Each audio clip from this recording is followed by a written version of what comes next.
Welcome to episode 471 of Cinematary. I'm your host, Zach Dennis, and I'm here with Andrew Swafford. throwback episode for the old Cinematary heads. Just the boys. Today's episode, we're going to be talking about movies that we saw this week in part 1. And in part 2, we're going to be kicking off our series on actor Javier Bardem. You know, fresh off of his turn, being really excited about Timothée Chalamet and Dune 2. We're going to talk true about, believer. Yeah, we're going to go take it back a little bit and go to his 2004 film The Sea Inside, which I guess was we'll get into it in the second part, but I guess was kind of like his first big like America take notice of him, because this was Did America take notice? I don't know if America was watching foreign films in 2004. No, but this one, I guess this one, and he had a small role in Collateral, which I didn't know. I thought that No Country for Old Men was his like big intro into the States. I thought so too. But he was in Collateral, and I'm like, hell, that's a great way to enter the States. Sure, too. But I'm a person who has seen and really likes Collateral, and I don't even remember him being in it. Very small but role. You kind of can't forget him in No Country for Old Men, right? That's why people go to that. But I just want to shout out Collateral whenever we can. Oh yeah, I mean, you should watch Collateral if you're listening to so this. So good. Anyway, let's go into the actual podcast. All right, we're gonna kick things off with a new release, and Andrew, you're gonna talk about everybody's favorite young blonde actress at the moment playing a nun. Yeah, we're talking about Sydney Sweeney and her new movie Immaculate. And it's kind of interesting, I think, that this is kind of Sydney Sweeney's movie. People talk all the time about how there aren't movie stars anymore, and I think to a large extent it's true that like the industry has kind of moved away from movie stars being the driving force that like gets people in the theater. We're more interested in getting people in seats based on the IP that you're adapting or making your millionth sequel to. But when I went to the theater to see Immaculate, they had all these big like digital posters up everywhere that just said like Sydney Sweeney in bigger text than the title of the movie.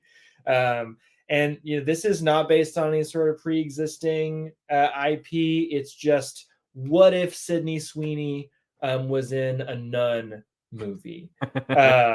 Which honestly, like to your point about movie stars, is the like that's just a throwback of what if X is in the X movie. That's right. What we love.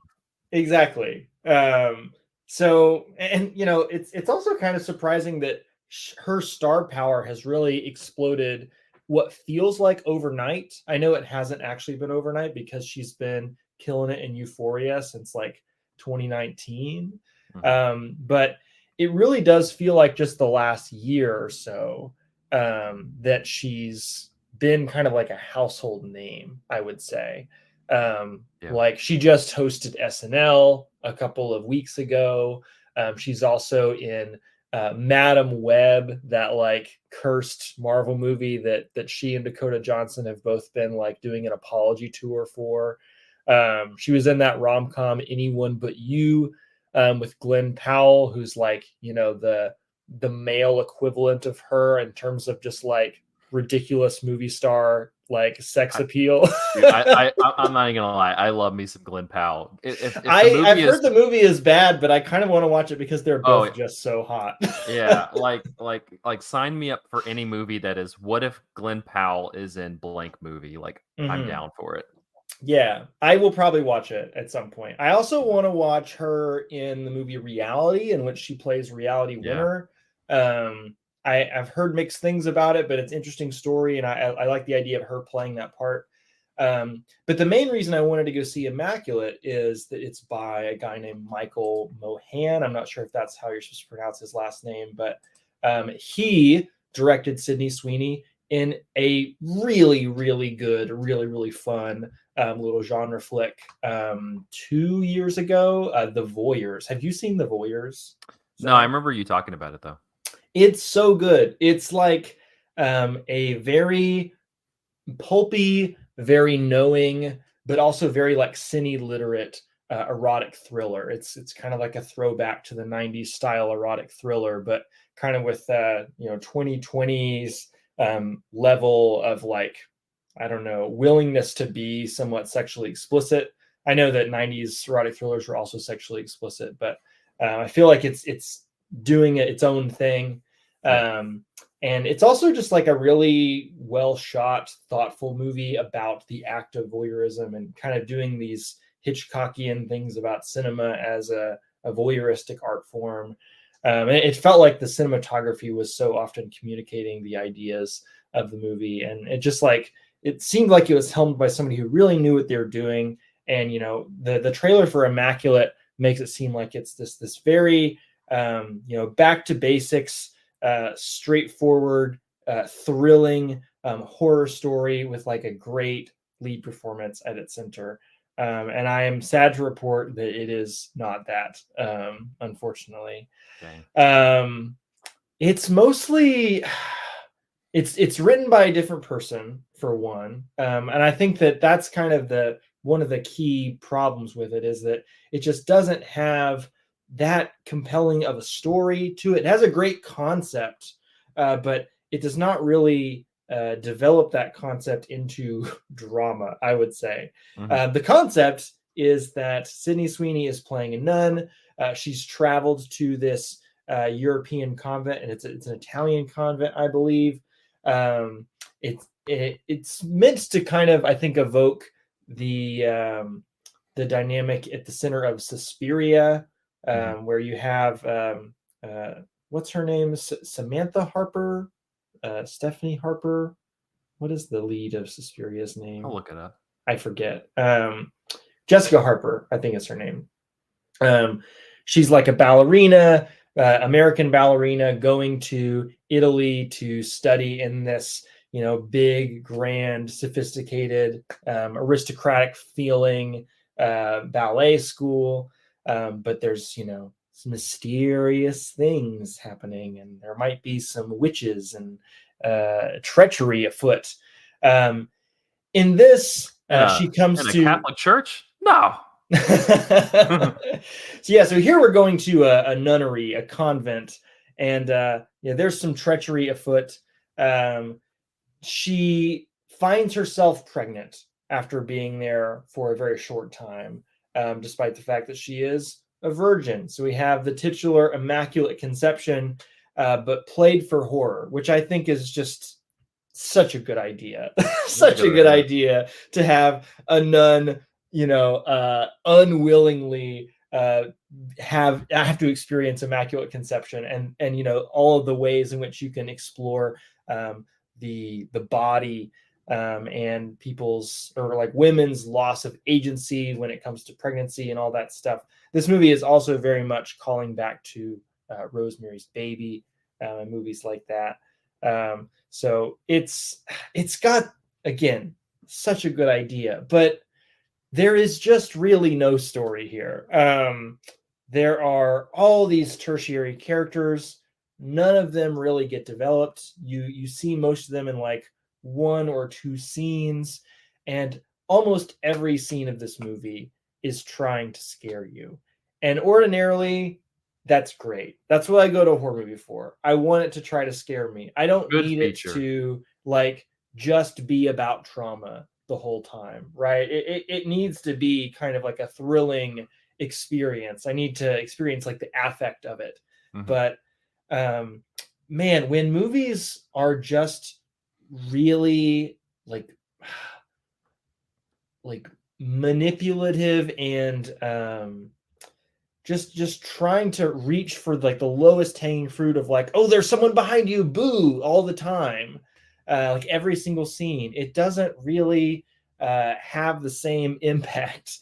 It just feels like every scene is Sydney Sweeney wandering into a room, seeing something that's kind of unsettling, and then surprise, there's someone behind her, and like that happens over and over, and it just doesn't seem like you get that much of a sense of who this character is.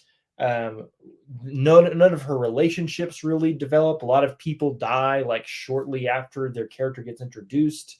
Also, like they don't explore the space at all. Like, one thing that's so cool about Suspiria is that studio, that big ballet studio that just looks like this impossible like art project. It is just incredible to like behold the corridors of this space, perfectly lit and like, you know, symmetrically shot. I don't feel like I have a sense of this convent at all. Like, not the geometry of it, not the aesthetic of it. It's all shot like very dim. And yeah, I didn't really feel like there was much of a movie here. It was trying to, you know, be up and engaging all the time, but at the expense of like actually telling a story that I gave a shit about. So I was very bored, and then, you know, all of a sudden it just kind of starts ending, and I'm like, are we already to the end of this movie now? Like, what has even happened? uh, and yeah, I just very, very disappointed in this. Disappointed that this director has kind of like produced something that feels so much less interesting and like impactful than the Voyeurs. Disappointed that like this concept didn't feel like it got the treatment that it deserved. That Sydney Sweeney, who's like having this big star moment, is not in a better movie. But I do like her, and I still do think that this director could turn out some interesting things. I'm going to keep watching his stuff. But man, disappointed in Immaculate. It's, you know, speaking to our person we're going to be following in our latest series. It's kind of tough to do the Immaculate Conception but horror when you have like Mother, you know, which So true. Javier Bardem co-stars in. I'm gonna rewatch Mother tomorrow with I a friend of the pod, Cam. haven't seen it since it came out, and I do kind of want to rewatch it. I haven't either, but I'm excited to check it back out. That movie is unhinged. I think it's less that I didn't like it. It's more just like the experience I had watching it in the theater was so perfect because people were responding to the movie like audibly, and it was, I'm like, I mean, I'm gonna do that and I'll laugh at myself, but that I need some other reinforcement from others, you know. Do you remember the trailer that first advertised Mother? There was like big letters on the screen, one word at a time. You will never forget where you were when you saw Mother. I did. It's true. It's true. He got it. I saw that. I don't want to get on a whole tangent. Darren Aronofsky is coming out with a new movie starring Austin Butler, where he plays like a retired baseball player who now is like an action person. Again, like, I'm down for that. That sounds great. Very Michael Mann-esque. I'm into it. What's it called? Postcard from Earth? No. Maybe they just announced it a couple days ago. Okay. I was on a whole Austin Butler thing because he's possibly playing Val Kilmer's character from Heat and Heat 2, and I can't tell you how excited I am for a film project than I am for Heat 2. If it's Adam Driver and Austin Butler, and it's Heat 2, damn man, like, make it 4 hours long, like screw all the people who couldn't watch Killers of the Flower Moon. Like, I want it 4 hours long, no bathroom breaks. You just got to be in there with it. So Austin Butler is playing the De Niro role, and Adam Driver's playing the Pacino role. Yes. Wait, no. Austin Butler's playing the Val Kilmer role. Val Kilmer role. Oh, okay. Yeah, Adam Driver, I think, is doing Pacino. I don't know who's doing the. Yeah, so Austin Butler. So it's written and directed by Caught Stealing follows Hank Thompson, a burned out former baseball player, as he's unwittingly plunged into a wild fight for survival in the downtown criminal underworld of 90s New York. Speaking of Darren Aronofsky, how do you feel about the fact that he's making an Elon Musk biopic? I don't love it, but let's see if it actually like happens. I feel We'll like see if it happens for I sure. feel like he's a director who like sometimes it doesn't happen. And also anything involving Elon Musk, I feel like Elon Musk might ruin or try to shut down. Yeah. Anyway, but I think that there's hope that you could make a biopic completely taking the piss out of Elon Musk. man, But you probably have Adam McKay sitting at home just like touching himself to the fact that he could come up with something that would just be awful. It would be so bad. It would be awful, yeah. Anyway, now that we've gone on a tangent. All right, moving on to I'm going to talk about 2004's The World, which every time I say that reminds me of the Norm Macdonald joke when he's just like, in Germany was like, we're going to fight somebody. And we were like, who are you going to fight? And they went, the world. And then they did it again. They had another war. You know who they picked the fight with? The world. So this is one of the early films from Jia Zhangke. I want to say it's his first or one of his first roles for her with Zhao Tao, his wife. And this one takes place.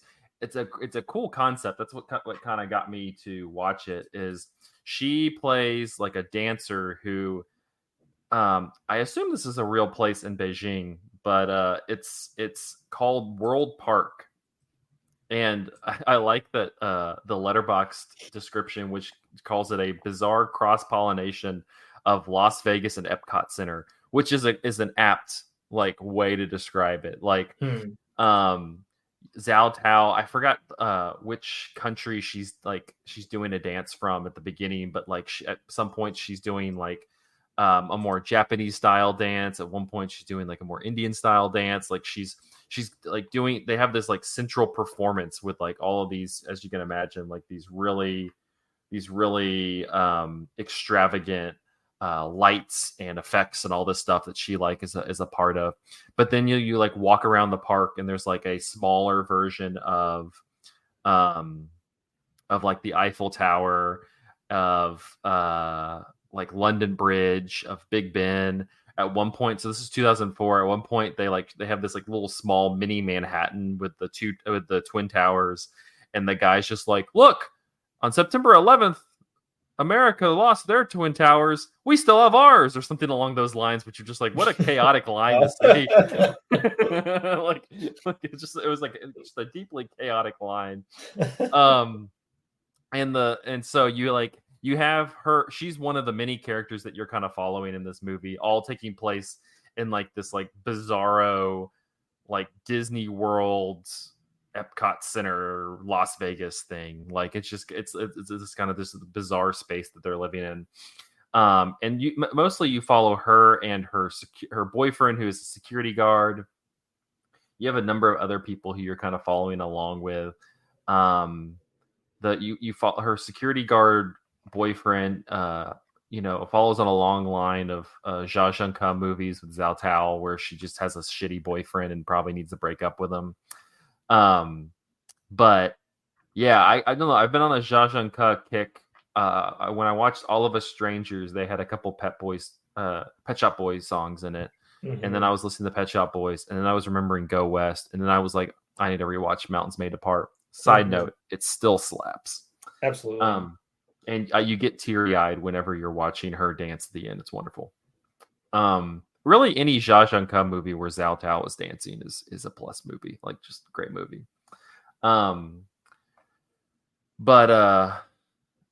But yeah, so then I watched that, and I need to rewatch Ashes Purest White, but I had this one saved on my Criterion Channel list for like a long time.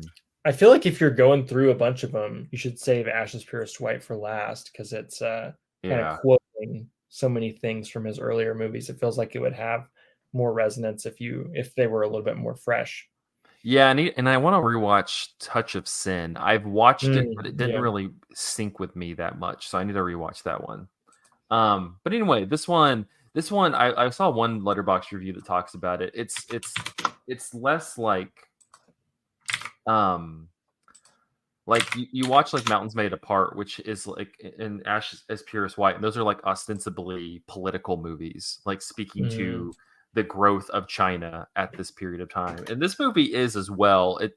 It doesn't feel as like overt as that. It's just kind of what you kind of have is like China straddling the line between um it's starting you're starting to see the influx of like Western culture and and American culture flowing into it. And so you kind of have a mix between like old China and new China. Like Zhao Tao and a lot of the women that she's with, they have cell phones. You can kind of see the there is this kind of like battle between them, less for like attention but more they're all of these characters for the most part are on this like one socioeconomic stratosphere, and they're all trying to kind of break out of that. A good example of that is like you have this one character who very much is like one of the dancers with her. You see her a couple times. She kind of does have like this like small air of superiority over others. She's hanging out with people, but also somewhat distant. Who, later on in the movie, you see her getting into a car with like the owner of the park, and then like two scenes later, she's being announced as like the supervisor for all the dancers and stuff like that. And like and then there it kind of creates this tension between Zhao Tao's character and her, because she's looking at her kind of going like I understand the choices that you made to like get to this point, but it's all in favor of like striving to like break out of this level of class that they're all in. um and so by that, so like I said, it's not as like overtly political as some of his other movies, but I think that you still kind of have that insight into a rapidly changing China. I would say um his movies aren't usually that overtly political. It's more of like a thing that's in the background, but it's a background element you can't help but notice, right? yeah, this one, I guess this one is like less ambitious in terms of like you're not it's over the course of like a number of months, and so it's less like trying to map like like you think Time, of like Mountains Made Apart, like just how right? time has changed this like small these three people, but also the town that they're in. This one is just more people, people with not much money trying to kind of figure it out from there. I wouldn't even say like break out of it necessarily. Like Zhao Tao's character, it very like in line with a lot of other characters that she has, is very much just like happy to be here. She's very just Mhm. like, I'm just enjoying life. Um, but then you also have like these other characters. At one point, a group of like Russian dancers joins the troupe, and her character, Zhao Tao's character, who's named Tao actually in the movie, um, like befriends one of the Russian dancers, and the dancer talks to her about how she, her family's back in Russia. She has two kids. There's just less opportunities for somebody in her line of work to like make money to send home there, and so that's why she's like they've like moved to China and other places to like perform. But then that clearly isn't enough for her, so she ends up leaving, and you meet her later on in like a nightclub where she's not like a stripper or anything, but she's definitely like a type of like escort in Mhm. in this nightclub for higher end clients, because you see Tao and a number of her friends are there with like these very like typical like Chinese businessman that you kind of run into in movies. And like the one guy is just like pretty much going like, hey, like let's just forget all this, let's jump on my plane, let's like go to Hong Kong, and like you're my girl now. And she's just like, no. um and so I don't know, it's a subtler movie than a lot of his other movies, but I really, her central performance is so great. You kind of, and you as you watch like these different characters trying to like you can see people, a lot of these characters have come from like the suburbs of in China, outside of like Beijing or Hong Kong or something like that, and are coming into the cities to like find work, because there's two characters who came from the same village, I think, as her boyfriend, and you know pretty much their reasoning is like, yeah, we're just trying to find somewhere where we're going to make a lot more money. And so it's just kind of, you're getting a lot of that throughout this movie. Mhm. But yeah, I really liked it. I can't say like the song, you're not getting a Go West moment in this one. The songs are solid, but I think in terms of like, if you're a Jia Zhengke fan, it's worth checking out. Yeah. And if you're not a Jia Zhengke fan, you should consider becoming You a should Jia just Zhengke Yeah, fan. you should just like start with Mountains Made Apart, Hmm. and then just work your way around. It's great. He's fantastic. I want to see Platform. Yeah. I'm so like, on a whole other thing. I just finished watching um Expats, which is on Amazon. It's Lulu Wang's thing that she did Oh after yeah, the they farewell. played the first episode or two at TIFF, and I was gonna go see it until I learned it was a TV show.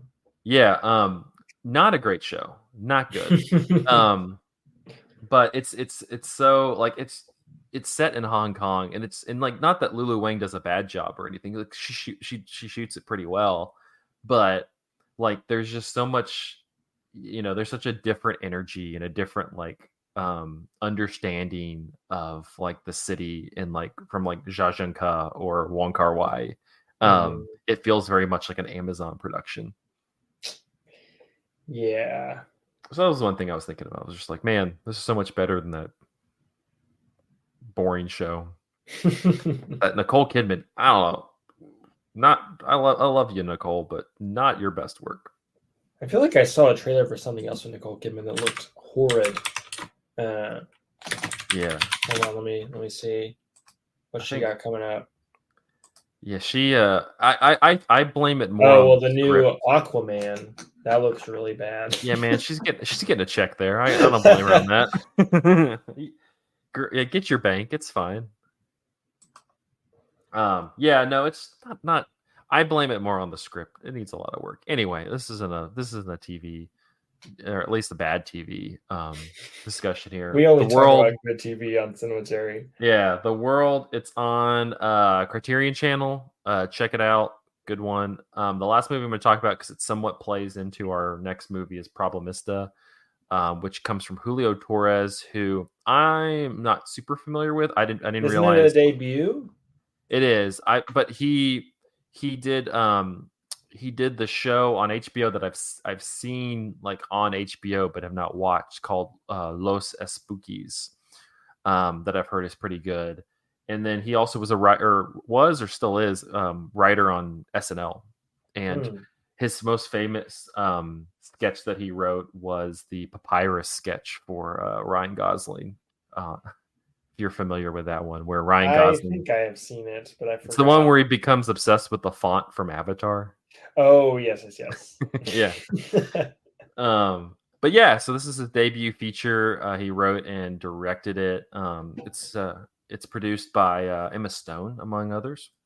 And Julio Torres' character's name Alejandro. He is an aspiring toy designer, and you have like these like break little small breakout moments where he like, it's like he has an idea and he's writing down the idea for the toy, and they're really like great little like stupid toy ideas. Like he has one where it's like Cabbage Patch Kids, but they all have cell phones that are like sewed onto their hands because they're just they're too obsessed with the digital world to interact with you. um and like and things like that, like they're really great. And So he's an aspiring toy designer, but he has this job where um not even like celebrity or rich people, but art, like mainly artists who want to preserve their bodies, who want to freeze their bodies to wake up into the future, can do so at this facility. And they like drink like a fluid thing, and then it like their body like freezes up, and the people come and like put them in this tank and then just like leave them in this building and like in this like whatever organization it is. And Alejandro works there as like a person who just keeps an eye on Tilda Swinton's character, who's Elizabeth, her husband, Bobby, played by RZA, who he was a famous, or not a famous artist, but a well-known artist who was obsessed with painting eggs. And so he has all these like different egg paintings, and Alejandro accidentally like bumps into the like plug and unplugs the machine for like a couple seconds, and like one of the people who works there like walks by and saw him do it and like unplug it and plug it back in. And so he ends up getting fired. And why that screws up things for him is that he's from El Salvador and is there on a work visa, and so he has a month in order to find somebody to sponsor his work visa, or he in this world, like the person just like evaporates. Like if their month, they have like they have a ticking clock, and then they just evaporate if they're unable to find a place. Is that the only them. like magical realist element in the movie? I mean, I just described two deeply magical realist things in here. Sorry, I think I blanked. There's a little surrealist element to it. It's kind of it definitely opens that way, because it opens with like these like opening credits, which I really appreciated. A good set of opening credits. I was like, absolutely, this is nice. Yeah. And it's all like inspired from Salvador Dali. It's kind of fun and nice. The movie's narrated by Isabella Rossellini. But so like his plan in order to get a sponsorship on his work visa is to work for Elizabeth, the Tilda Swinton character, who is like this deeply erratic outcast who used to be an art critic but then fell in love with RZA, and now is just like kind of all over the place. I don't know the best way to describe her, because it's kind of one of those, you just kind of like have to like watch her. It's great. It's on, like, she's a deeply frustrating character that's endlessly entertaining to watch. Seems manic. Super manic. Like and like you can tell like Tilda Swinton's having like a hell of a time with it. But it's just very manic. Like it's constantly thinks people are after her. People are, trying to get her, trying to like deny Bobby's work with his egg paintings, things like that. She keeps like yelling about her former assistant before, Alejandro, who she said was constantly doing drugs and coke and drinking on the job. And her obsession is that Alejandro uses the program FileMaker Pro to upload the database of Bobby's paintings into that. And FileMaker Pro, which she refers to as the Cadillac of spreadsheets, is the only thing you can use. And they keep going, why don't you use Google Sheets? And she's like, no, I have FileMaker Pro. And so, yeah, I mean, that's pretty much the rest of the movie is him. Her deal with him is, hey, like if we get a show of his paintings, I will sponsor your work visa. It's a deeply flawed movie, but for a debut, it's pretty fun. I think it has like some good moments. It has a lot of just little magical realism, like we were talking about, bits. Like the best one easily is him going to Craigslist to find like odd jobs that he can get paid in cash for. And whenever he goes to Craigslist, what is the actor's name? I think Larry Owens, who I've seen on a number of TV shows. He's like this like ethereal beast that like is made up of all these like lost objects and like job postings and stuff, who like is in this kind of like nether sphere, like multiverse kind of place that he like goes to, and he's like constant like whispering. He's like, Craigslist, you need jobs, odd jobs, walking the dog naked, like, and it's like it's those are kind of fun. Like it's creative, it's silly. I like it. And Julio Torres is just kind of gives a very likable performance. He has he just kind of has like this I don't know if this is how he normally speaks, but like this kind of speech pattern that is that's very funny.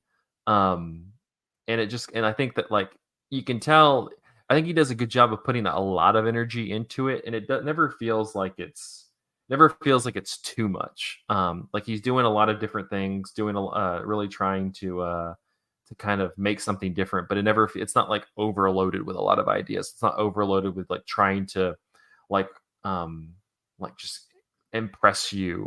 It feels very like contained in itself. It's just kind of a debut feature that could use like some ironing out. But Mm. I don't know. He seems to be a really cool voice. I'll be curious to see what he does next. If it means like more TV, more movies. Yeah, it was a pretty lighthearted, fun, like pretty relatively insightful movie. Like in terms of like it's a very for something that's kind of tackling the like immigration and the visa system and like people coming to America and trying to make ends meet. Like I think he captures that in a very genuine way that doesn't feel like it's preaching to us, and it doesn't feel like it's just kind of being laborious in that to like it's pretty lighthearted and funny. Like there's a lot of the magical realism like back home with like his mother's art and like kind of how she's created this like special world, the special space for him, and then he's thrust into New York City. But yeah, it's in theaters now. I mean, I recommend checking it out if you're looking for something, and Godzilla versus Kong: The New Empire doesn't really strike your fancy. Don't you mean Godzilla X Kong, I'm the sorry. New Empire? Also, didn't I you forgot say they that got together. there was something in this movie to do with doctor assisted suicide? Well, yeah, I mean they're like drinking this liquid and freezing themselves before death. Yeah, so it's kind of I mean like they wake up in the future, but it's you're going on the whole surrealist bent of that. But I mean there's they're just kind of killing themselves, to be honest. He Hmm. like RZA does this because he has like a terminal disease and doesn't want to just die that way. Yeah. Anyway, Problemista. It's a good time. We're gonna take a quick break, and then we're gonna stay on that topic of assisted suicide, and we're gonna talk Know about it. The Sea Inside in part 2 after this. Sure.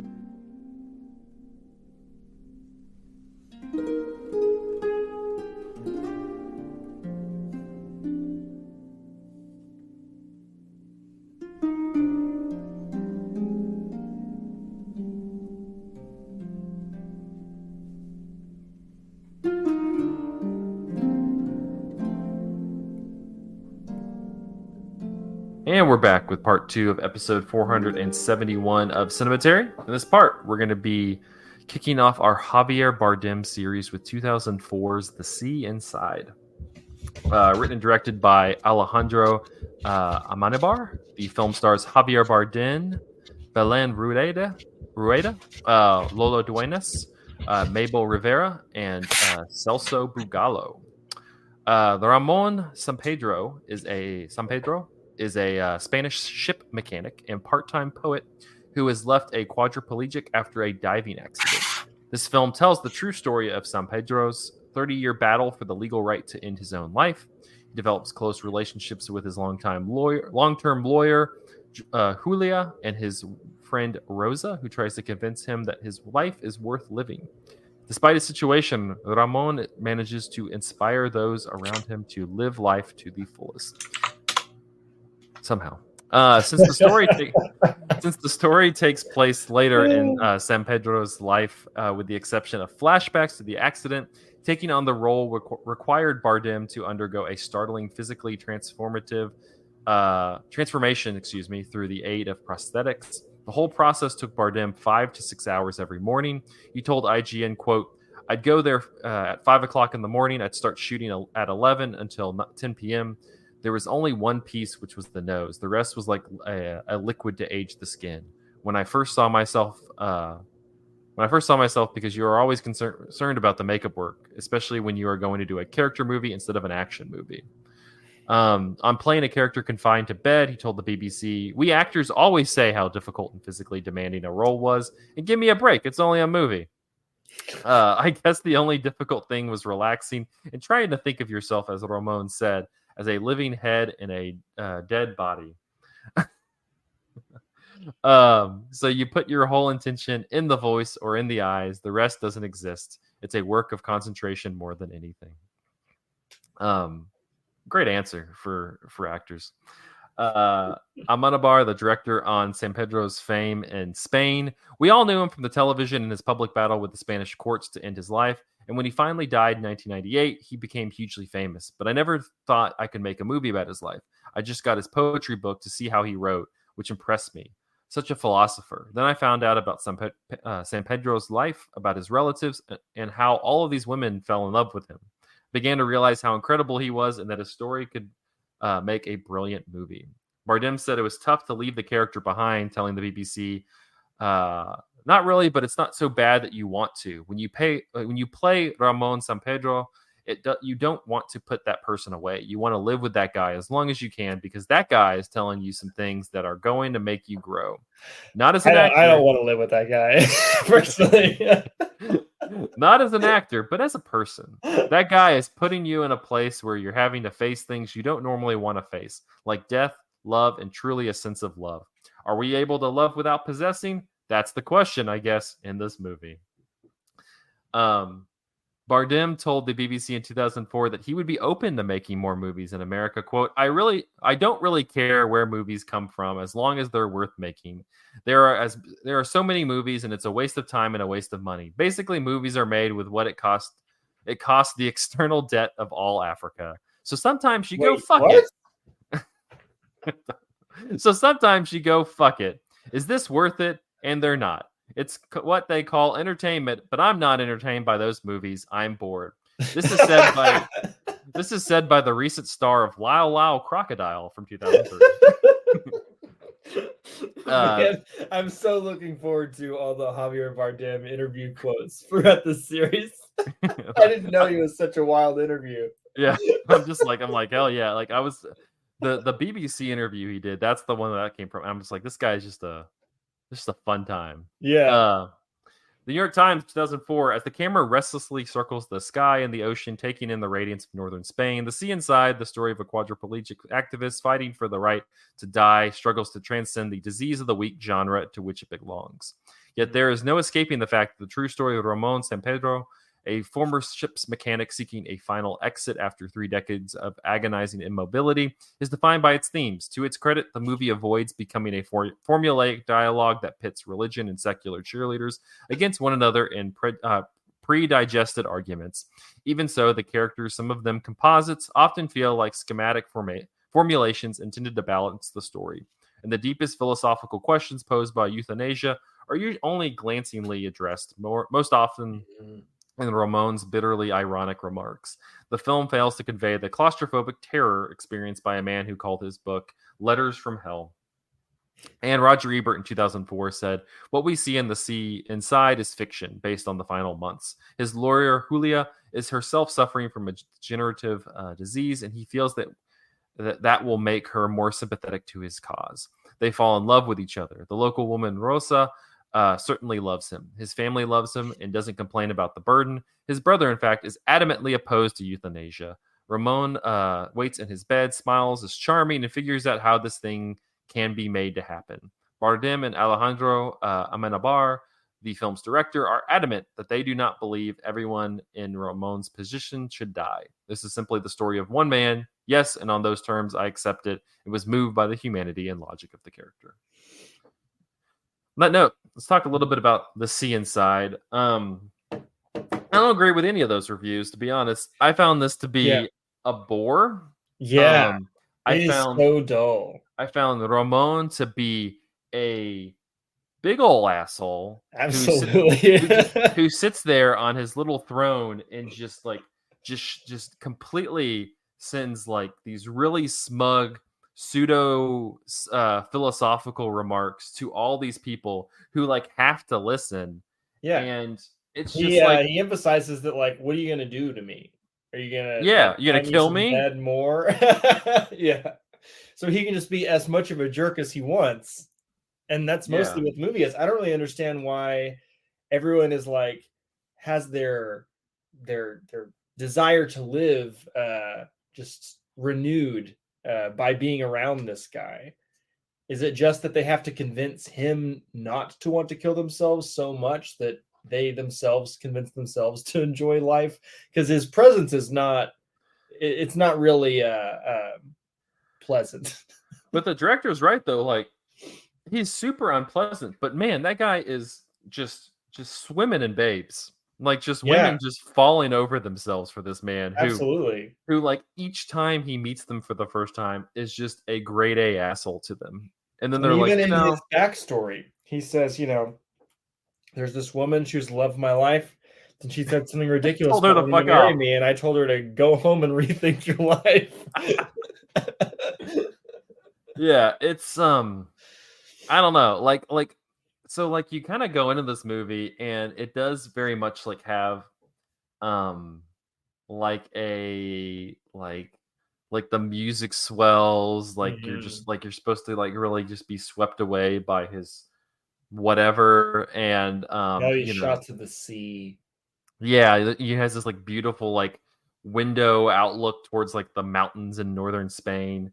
which many of um those window views looked like um, desktop wallpapers to me. I did not believe that there was actually like an ocean outside.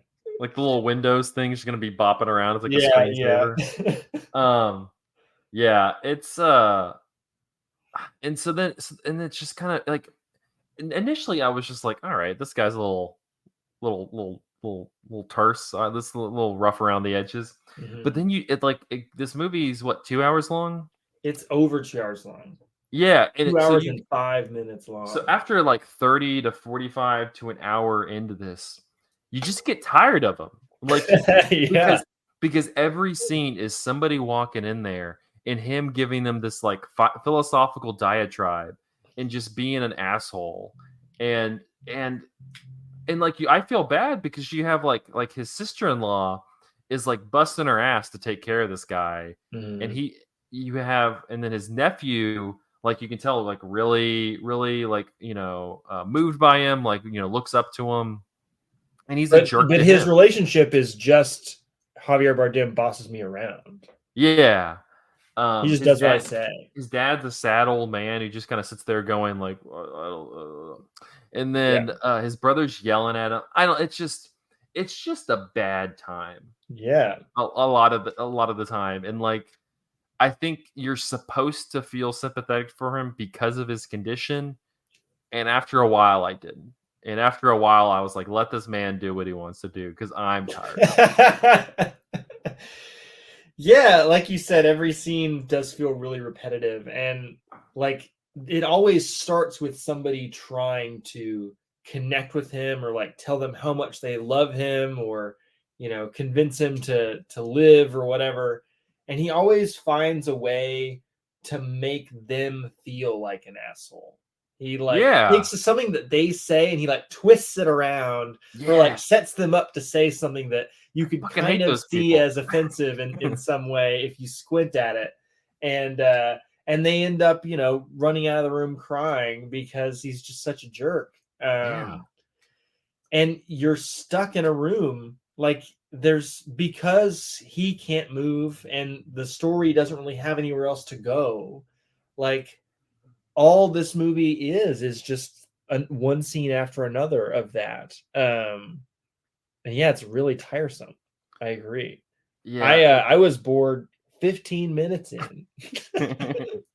Well, I was like hoping maybe it'll change, and it didn't. And I was, by the time, like, I was super checked out by the time we were getting to the end of this, and I was just like, just I know how this is gonna end. Just like, let's get to it. At this point, it Mhm. doesn't matter.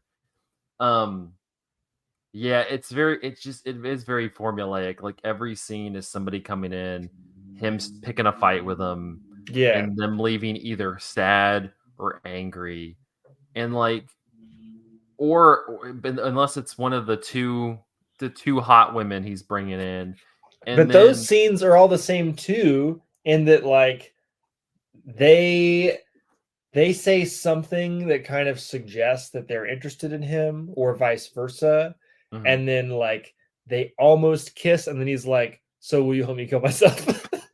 Yeah, he literally has the line like, I'll know the person who truly loves me because they'll help me kill myself, and I'm Yeah. just like, fuck, man. Yeah. And that's how the lady, like, she finally just is like, yeah, like, that what you want? All right, man, I let's love go. you, so that's what I'm gonna do. Yeah. He's just a bad time. Um, he's just a bad time. I don't know what to tell y'all.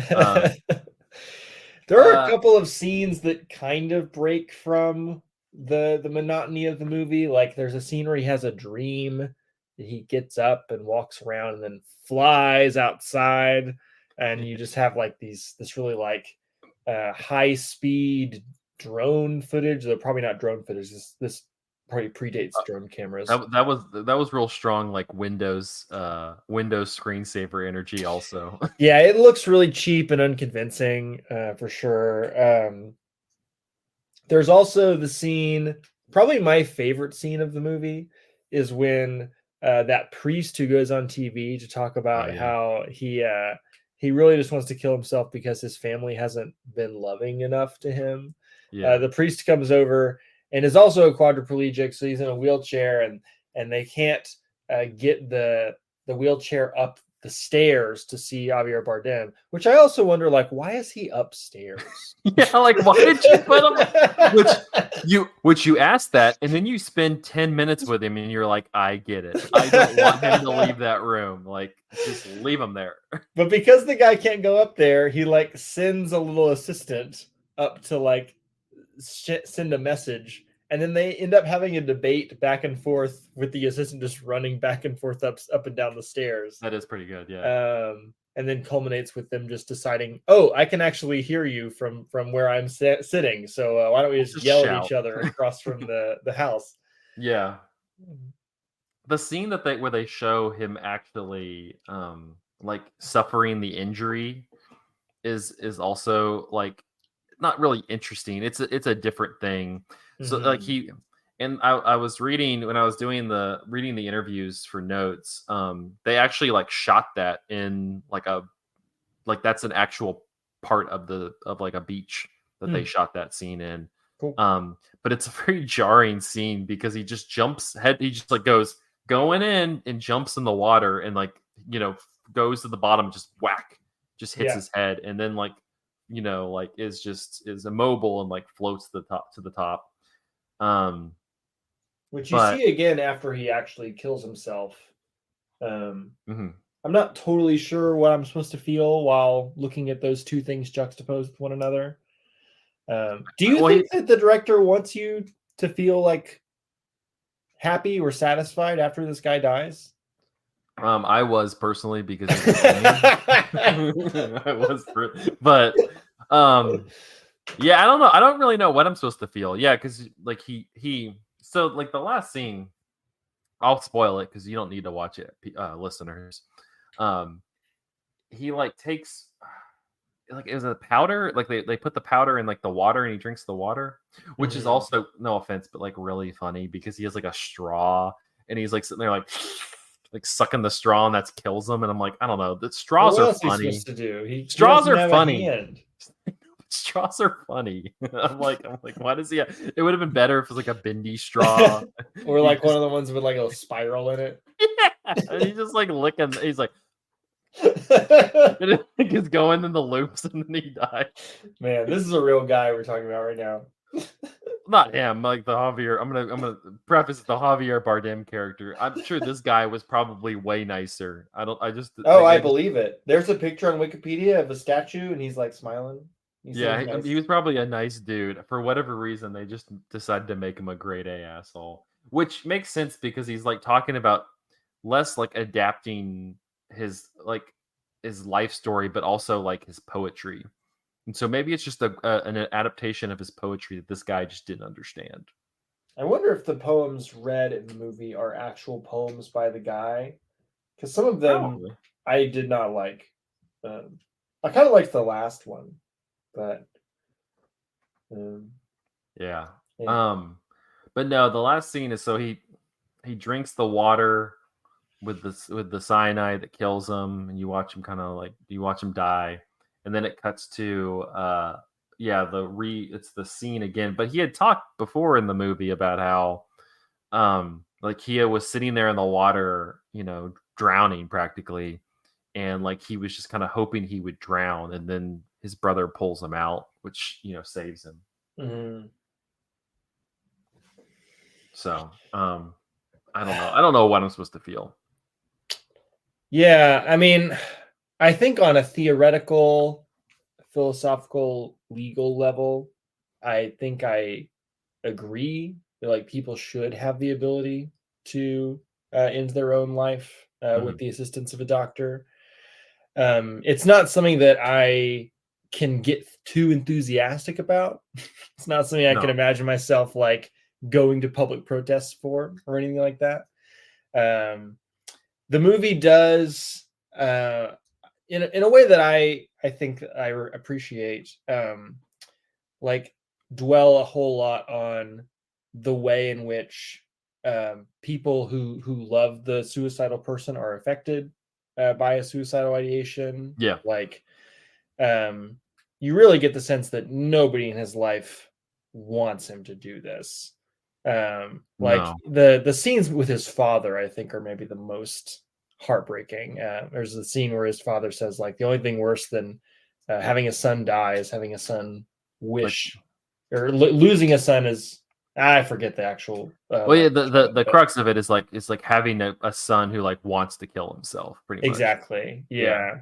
yeah. And it just seems like everyone is so defeated and at a loss and emotionally tapped by this experience. But yeah, and like that's why I'm asking, like, do you think that we're meant to be satisfied or happy at the end of it? Because the only person who really wants this to happen is him, and Yeah. he's just like such a distasteful person to be around for the entire movie.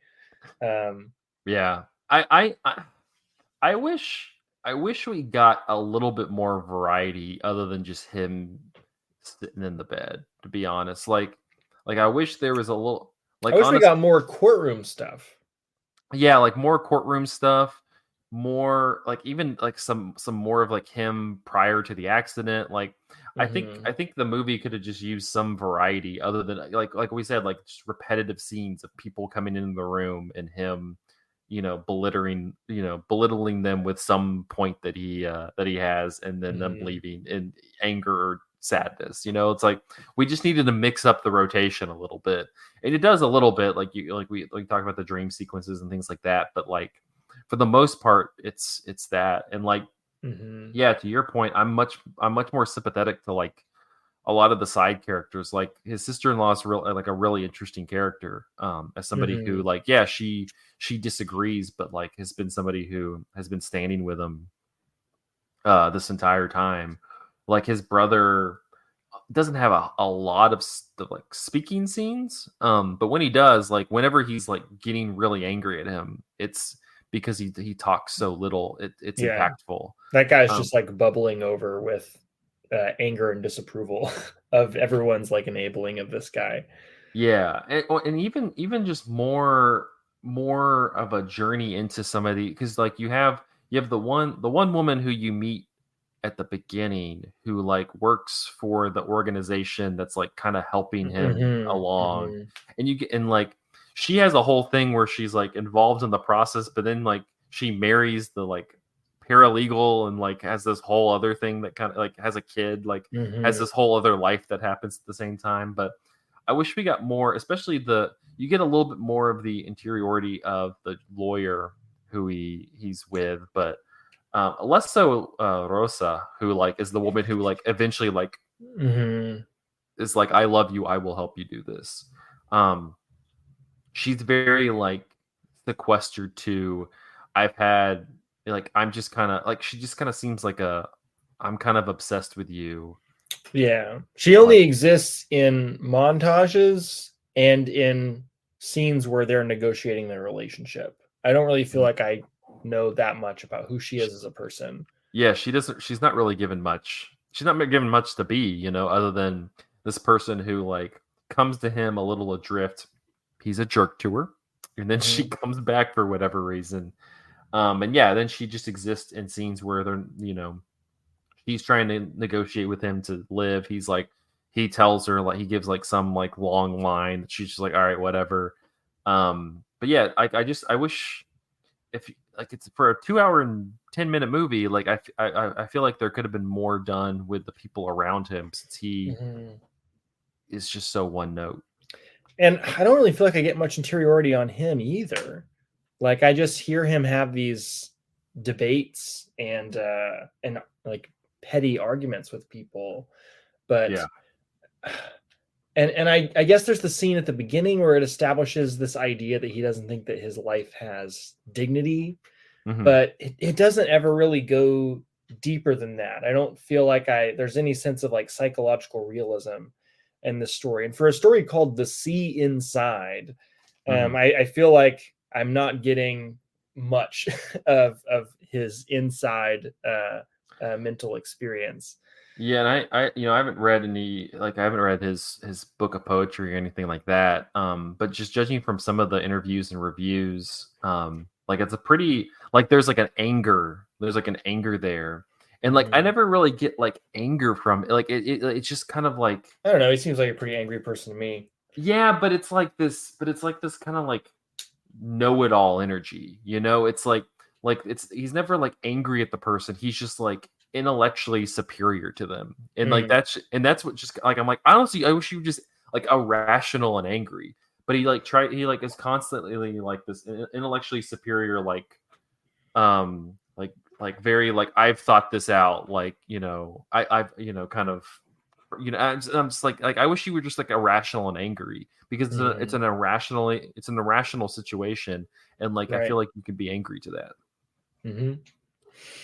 Um, yeah. Mm. How do you feel like Javier Bardem does in this role? I feel like he only really gets a handful of scenes where I feel like he's asked to do something different than just, be this confrontational, conversationalist with people.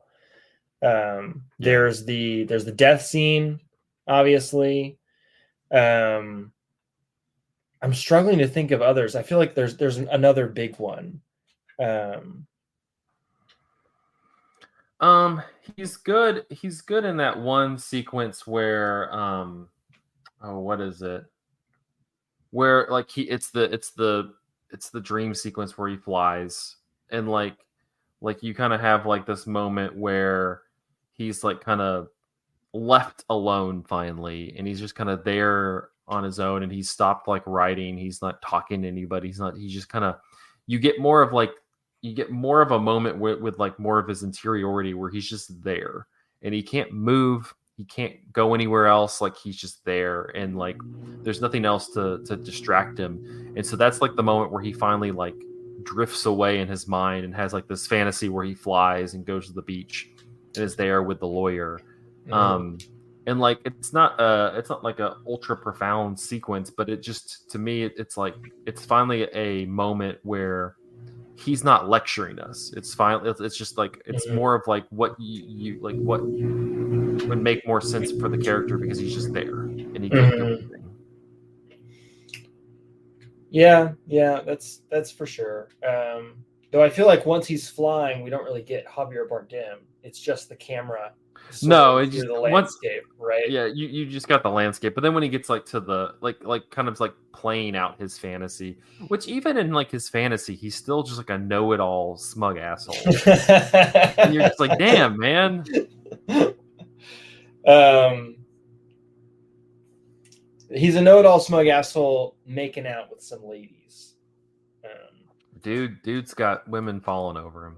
Which, like, I think that's maybe worth talking about. That Javier Bardem is just like a very sexy man generally, but like he in a lot of his biggest roles is like cast in these parts that are really unflattering.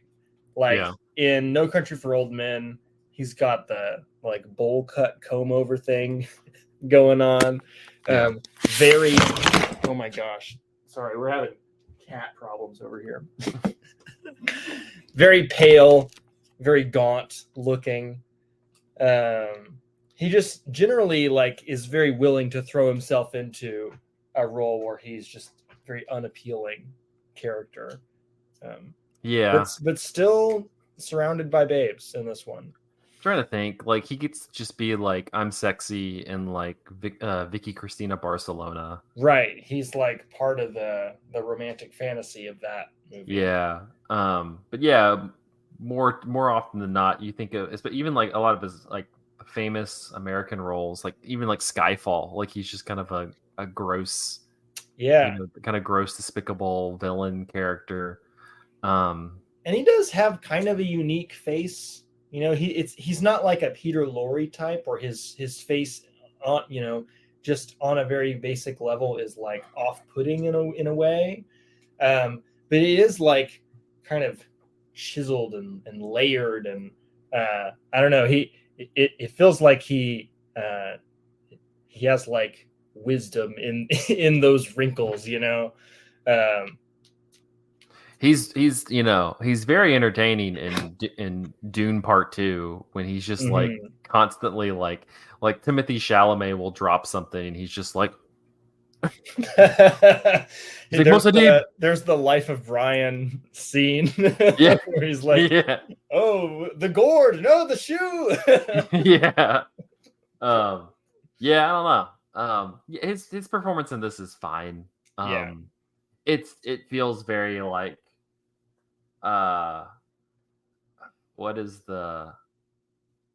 it feels very like in line with like the Kate Winslet scene from Extras, where she's just like, you play a person with a disability or somebody like related to the Holocaust and you'll immediately win awards. Like that's kind of what this performance Daniel feels Day-Lewis like. in My Left Foot. Yeah, like it just like it feels very much like even though it's a Spanish language movie that it was probably submitted to the Oscars, but I mean I don't think he was nominated for it. I was just gonna look that up if it got nominated for any Oscars. But it feels like a very awards fair thing. Absolutely. It feels like something Bradley Cooper will do in a couple years to win that Oscar. It won Best Foreign Film at the Academy Awards. Oh, okay. Let's see, what was it up against?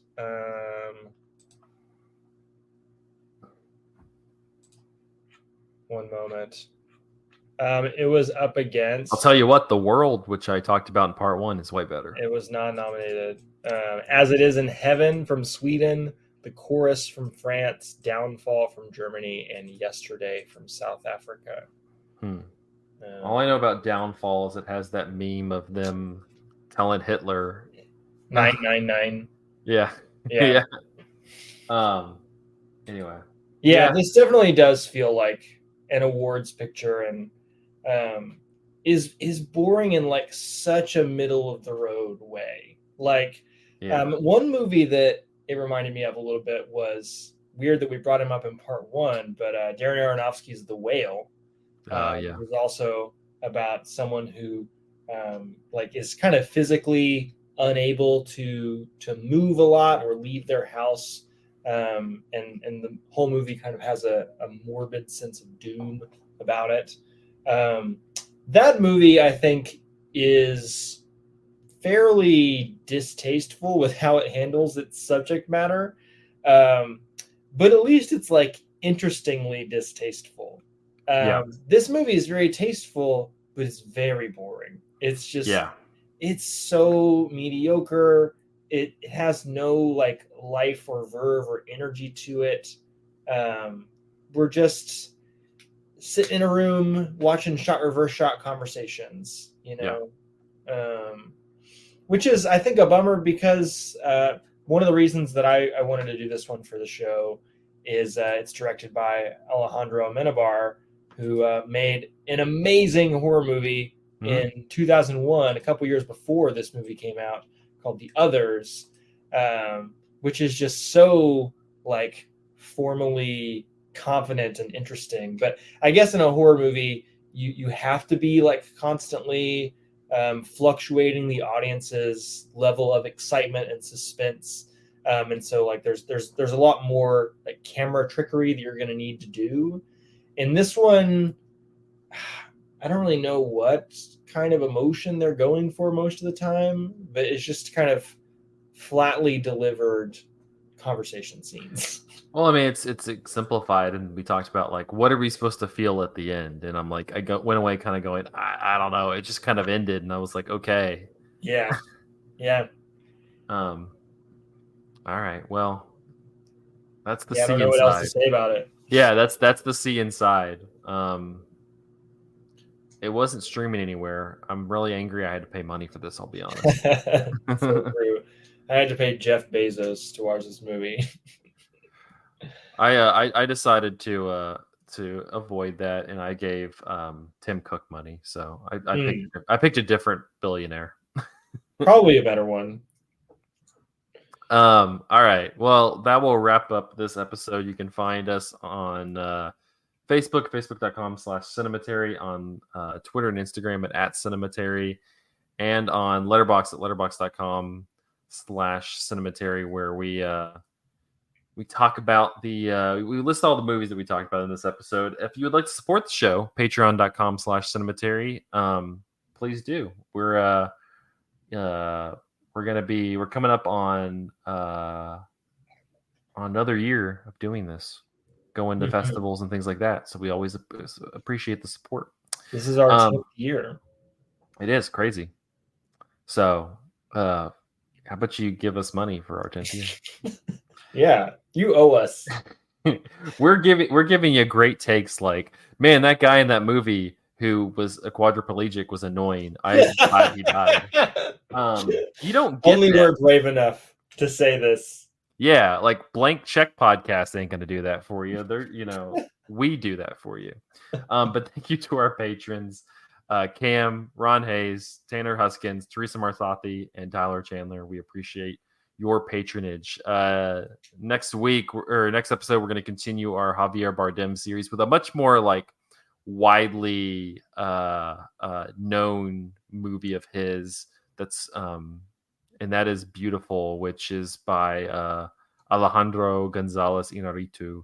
Which, what the hell is that guy doing nowadays? Speaking Didn't he make his like Fellini movie? Speaking of smug people, yeah, I don't know. Anyway, but yeah, so we're gonna be watching that. So until then, thank y'all for listening, and we will see you next episode. Bye.